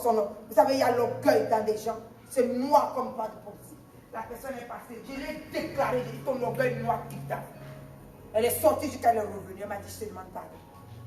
Je sais que vous avez dit quelque chose de vrai. Mais c'est vrai, je suis quelqu'un de très orgueilleux. J'ai dit, je sais. Vous avez bien entendu ce que j'ai lancé derrière vous. Il m'a dit, oui, j'ai entendu. Je pense que c'est ça qui a brisé quelque chose en moi. Il partait, je lui ai dit, ton orgueil noir quitte ta vie. Quelqu'un peut dire que j'étais insulté. Et si je ne le dis pas, tu pars avec et tu meurs dedans. Alors que tu es venu pour être sauvé. Mais tu pars, l'orgueil est là, la destruction sera là. Avec quoi tu vas t'opposer à la destruction? Est-ce que l'orgueil sauve une vie? Alléluia. Est-ce que l'orgueil sauve une vie? C'est l'humilité qui sauve une vie. Alléluia. Il y a des gens qui ont de l'orgueil noir. Mais noir. Ils sont chrétiens méchants, mais dans l'orgueil noir. Assis dans les églises, ils sont partis. Ils prennent toujours une copie de « Ah oui, ma tante est mauvaise, ma maman est mauvaise, un tel est mauvais », alors que les mauvaises même c'est eux. Cacher derrière quelque chose, dans une vengeance de quelque chose, dans une destruction de quelque chose. Quittez ces choses et convertissez-vous. Quittez ces choses. Alléluia. Vous n'êtes pas Dieu pour que vos vengeances puissent faire quelque chose.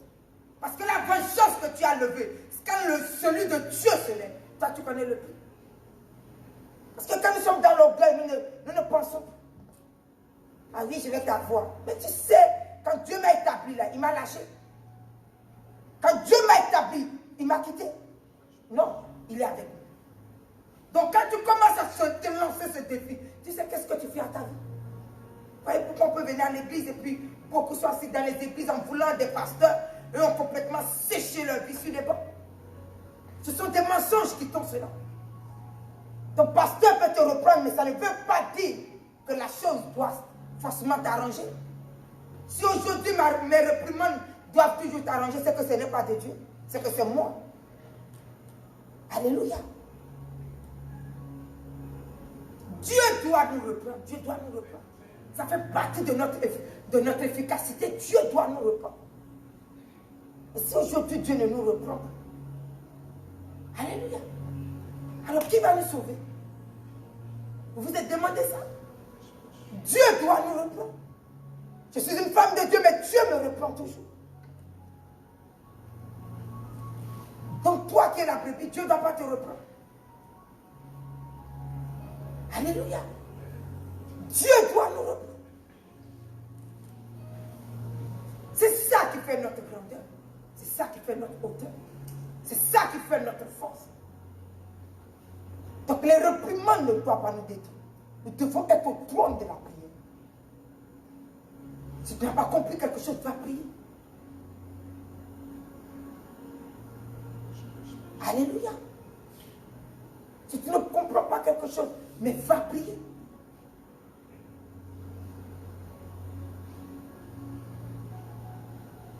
Un jour, une de mes soeurs me sortait une phrase.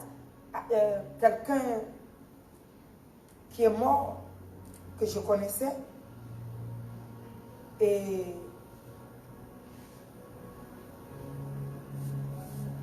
je ne savais pas que la personne était morte, donc je suis arrivée, alors je suis assise à l'étage et je vois qu'ils font entrer le corps à la mort, à l'église. J'ai dit, mon Dieu, je descends et je vois ma mère qui est en train de pleurer. Je dis, à cet âge-là, pourquoi tu pleures? Elle est en train de pleurer notre cousin qui est mort. Je dis, mon Dieu, mais à quel moment il est mort comme ça? Pourquoi il est mort? Et puis ma soeur qui se présente à moi et qui me sort une phrase comme ça. Ah ouais, mais s'il doit mourir, il faut qu'il meure parce que, avec le caractère qu'il a et tout ça. Mon Dieu, je lui dis, tu n'avais rien à me dire.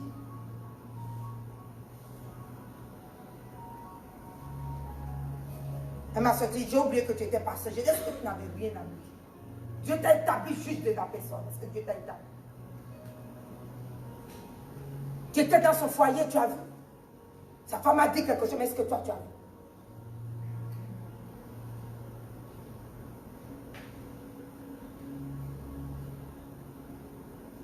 J'ai dit, n'a-t-il jamais de malédiction comme ça sur ta vie?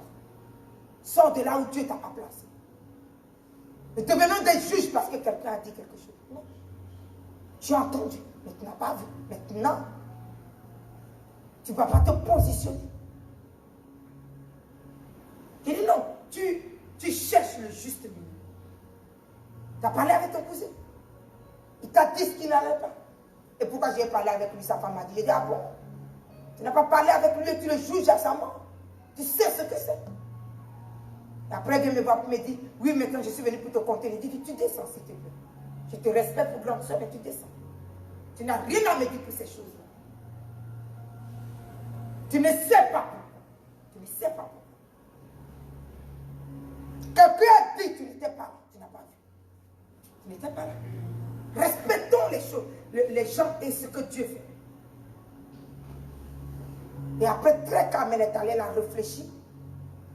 Et ma tante est venue parler et puis elle est revenue. Et ma tante a sorti une phrase.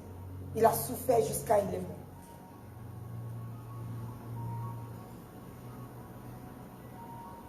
Alors je suis restée très calme et puis je lui ai demandé, pourquoi tu dis qu'il a souffert jusqu'à il est mort? Et voilà que ma tante donne une autre version qui n'a rien à voir avec la version qu'a donnée ma soeur. Alors j'ai regardé bien ma soeur pour lui montrer que, est-ce que tu entends les différents besoins? Donc celui-là donne, celui-là donne, celui-là donne. Donc tu ne peux pas te cramponner quelque part pour mépriser quelqu'un. Parce que même quand nous avons vu, nous ne savons même pas si ce que nous venons de voir est véritablement la vérité. Faisons attention. Faisons attention. Alléluia. Faisons attention. Quand j'ai dit aujourd'hui, quand nous ne faisons pas attention, l'embellissement que Dieu est venu nous donner, nous stoppons cela avec notre mauvais cœur. Faisons attention. Faisons attention. Rien ne nous dit que si Dieu te dit que ça, c'est pas ça, et que toi, tu te dis que c'est ça, parce que toi, tu t'es dit que c'est ça, ça veut dire que c'est ça.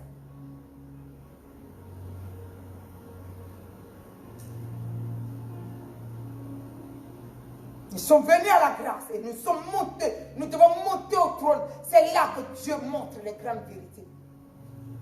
À l'autel de la prière. Dieu fait tomber les voiles. À l'autel de la prière. Dieu enlève les cataractes spirituelles. Et Dieu te met à nu ce qui est véritable. Alléluia. Dieu fait quoi? Dieu met à nu ce qui est véritable.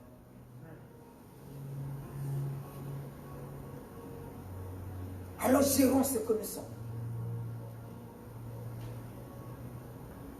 Personne ne peut être le sujet de ta chute si ce n'est toi-même.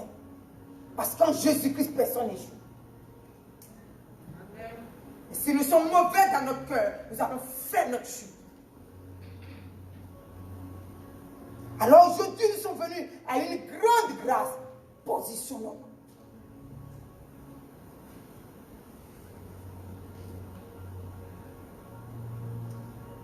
Alléluia.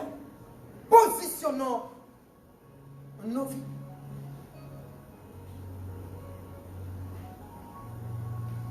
Tu connais que c'est quelqu'un à qui un jour réveillé s'est dit, ouais, nous nous sommes aimés à l'école, nous nous sommes aimés, nous allons. Un mec qui est allé à la prière lui dit, Dieu ne me montre pas que ça c'est ton mari, sors de là. Mon Dieu, c'est quelque chose qu'il ne fallait pas faire. Les années sont passées. Elle a eu l'enfant avec la personne, elle est restée avec la personne. Elle s'est réveillée, ce géant est tombé, il est mort. Sa vie s'est arrêtée. Un jour, quand elle me voit, elle commence à pleurer. Toute la famille s'est levée, le beau garçon que Dieu lui a donné. La famille a complètement dévié l'enfant dans quelque chose. Et puis elle m'a sorti une phrase comme ça. J'ai voyagé, elle est venue me voir. Je lui ai dit, qu'est-ce qui t'est arrivé comme ça? Elle me dit, la rébellion est très amère de nous.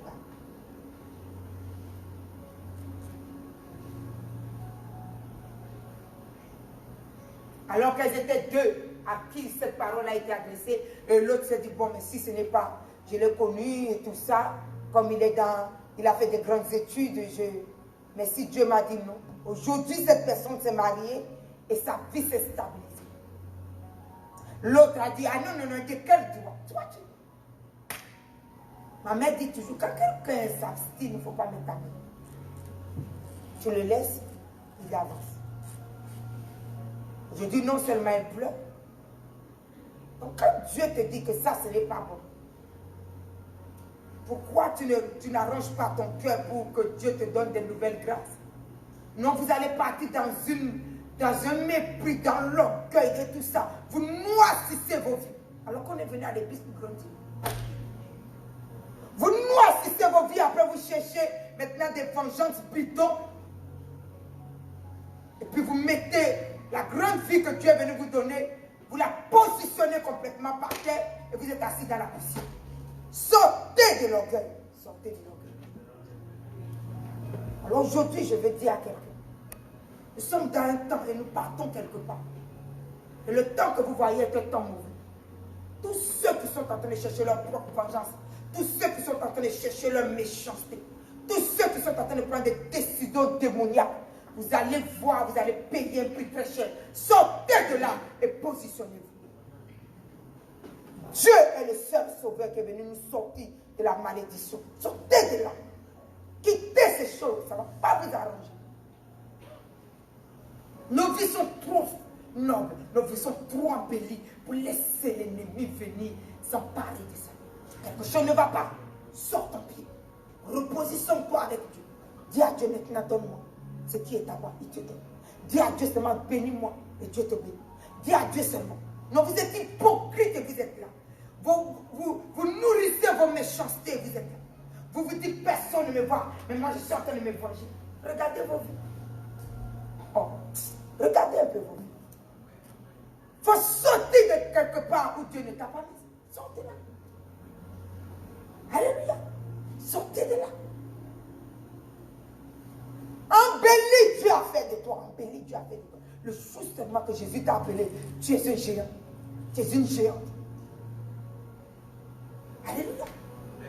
Il a dit, sortez de l'Égypte. Et nous partons à la terre promise.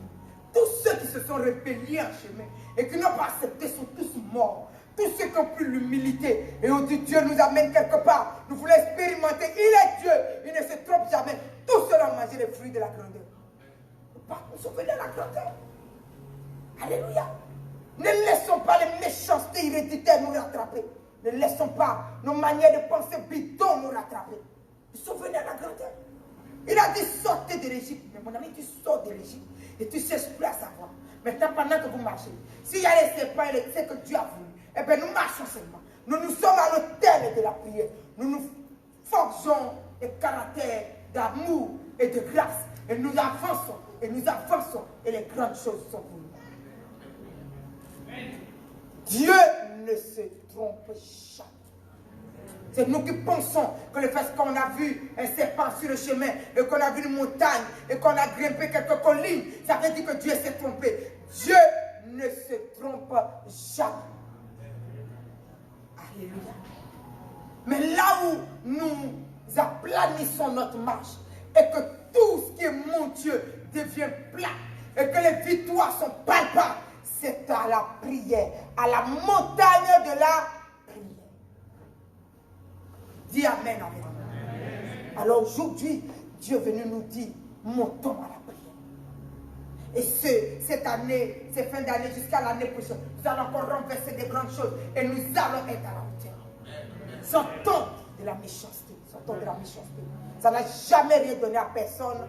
Alléluia. Moi, j'ai dit, c'est pas une gris-gris de voiture que tu vas voir quelqu'un dedans parce que ça paraît neuf et que toi, tu prends le TCSP que ça fait, dis que lui, il a réussi. Ce n'est que des malédictions malpropres. Alléluia. Si tu es avec un copain, le mari d'autrui qui t'achète une voiture, tu as réussi. Sortez de là. Sortez de là. Alléluia. Si c'est pour faire une fornication pour avoir une voiture, tu as réussi là. Venons là où Dieu nous donne une stabilité. Nous savons que nous avons réussi. Et la chose est stable. Et la chose nous amène dans les hauteurs. Alléluia. Quelqu'un nous voit. Notre stabilité est claire. Nos vies sont propres. Nos vies sont bénies. Quelqu'un nous voit. Et il a envie de se convertir. Alléluia. Sortons des choses qui ne sont pas propres. Ah oui, moi je suis là, je suis à l'église. Et je suis au TCSP. Je préfère prendre le TCSP. Je préfère prendre le TCSP. J'enseigne l'évangile aujourd'hui. Vous me voyez dans la force de, oui, je vais aller prendre une voiture. Non, non, je ne suis pas pressé dans les choses comme ça. Et une chose dans laquelle Dieu m'a appelé, je suis en train d'enseigner l'évangile. Que quelqu'un reçoive et que Dieu le bénisse. Plus tu reçois, plus Dieu te bénit. Plus Dieu me bénit. Alléluia. Ce n'est pas parce que je suis au TCSP que ça veut dire que j'ai échoué. Et que quelqu'un est dans une voiture avec toutes sortes de compromis dans lesquels la voiture, donc ça veut dire qu'il a réussi. Alléluia. Dans la marche avec Dieu, il y a la réussite sur notre chemin. Mais ne méprisez pas ce que nous sommes. Alors ce soir, je dis à quelqu'un, montons à la montagne de la prière. Là où les écailles tombent et que nos yeux voient clair. nous ne sommes pas pressés. Mais quand les grandes choses sont venues, elles sont venues pour nos vies. Elles ne pourront jamais nous détruire. Et quand l'ennemi se lève, Dieu brise ses bras. Et nous réussissons. Alléluia. C'est là la réussite. Que Dieu te bénisse.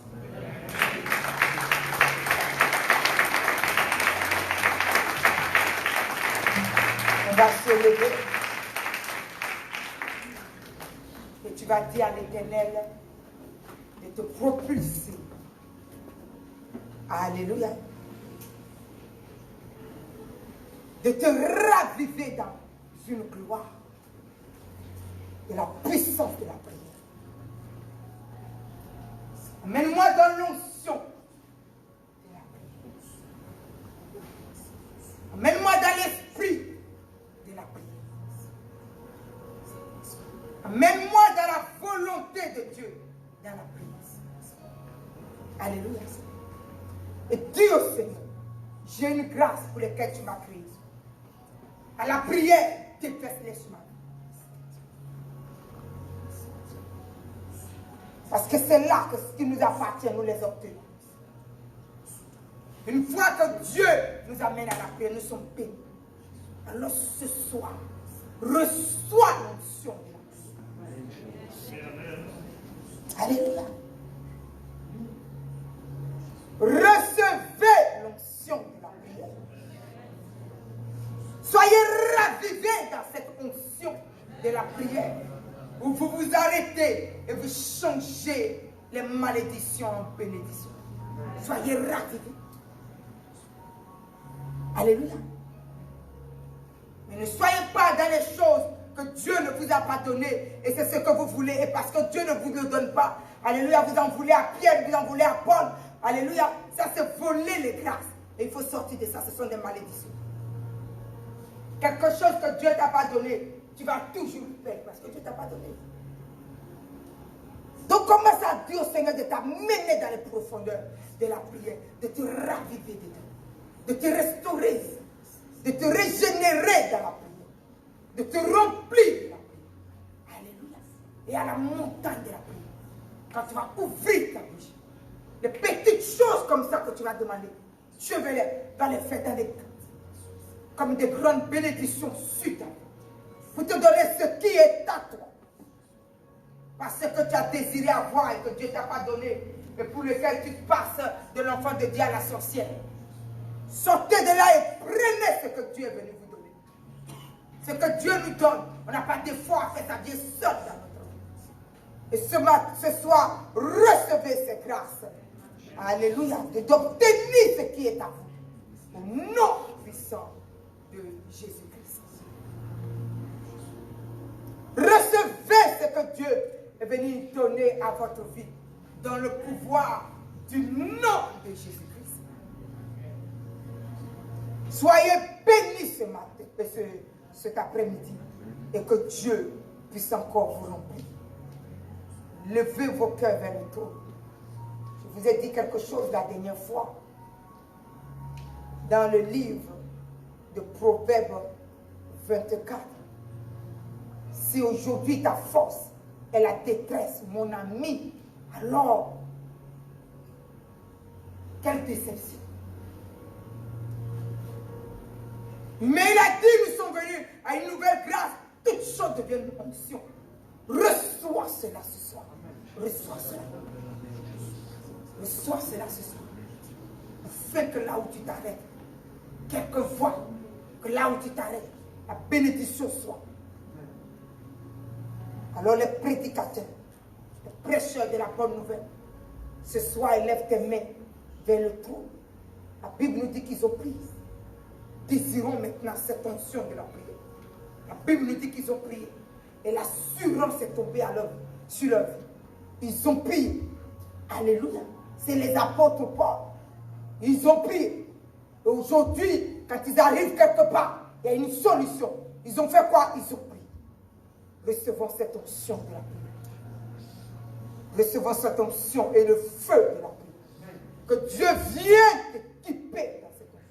Que Dieu vienne t'amener dans les hauteurs de la prière. Toute cette semaine, Dieu nous attend à l'autel de la prière. Vous savez pourquoi on appelle l'autel de la prière? C'est là que nous scellons les grandes alliances avec Dieu. C'est à cet autel que Dieu vient briser les malédictions. C'est à cet autel que les condamnations nous quittent. C'est à cet autel, alléluia, qu'on nous vit livrer à la sorcellerie tant. Et que ce que Dieu a fait pour nous, nous devons prêcher l'évangile à des foules. Que nous recevons cela. Que Dieu te remplisse de cela. À l'autel de la prière. À l'autel de la prière. Où la condamnation tombe de ton âme. À l'autel de la prière. Où ceux qui doivent nourrir des milliers de vies de mère reçoivent l'onction pour avoir les finances. Et savoir avoir l'amour pour partager. Dieu ne donne pas des finances. Alléluia. À ceux qui ne savent pas partager quelque chose. Quand ils t'ont donné un chewing-gum, il faut que toute la terre le sache et qu'on leur dise bon, merci. Dieu ne donne pas à ces gens. Dieu donne à celui qui donne et qui ne regarde pas en arrière. Il ne sait pas s'il a donné ou s'il n'a pas donné. Il sait seulement qu'il a fait la volonté de Dieu. Dieu libère les richesses de ta part. Non puissant de Dieu.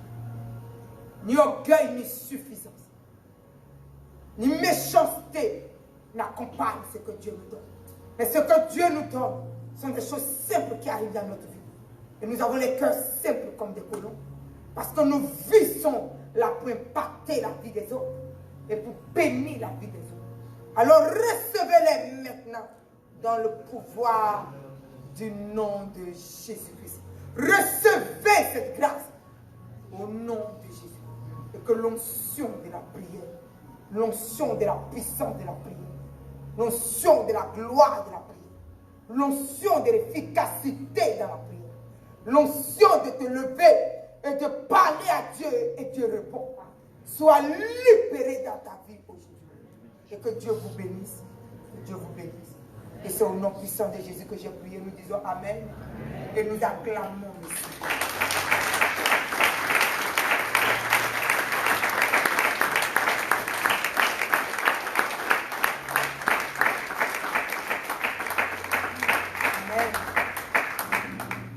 Tout à l'heure, j'ai rendez-vous avec les hommes, donc quand nous allons sortir, je veux que les hommes s'asseyent et que, alléluia, une petite réunion de prière avec tous les hommes. Demain, c'est les femmes.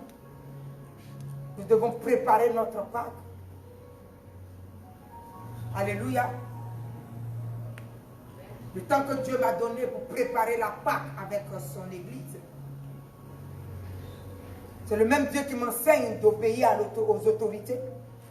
Et parce que les autorités ont fixé un certain nombre dans ce qui a été décidé, alors Dieu veut qu'ensemble nous nous levons dans la prière pour que Dieu puisse venir nous aider, afin que notre Pâques puisse se faire. Si je m'entête pour dire que je fais quelque chose parce que Dieu m'a dit de le faire, si c'est à l'épreuve que Dieu me met, je ne suis pas crédible. Alléluia.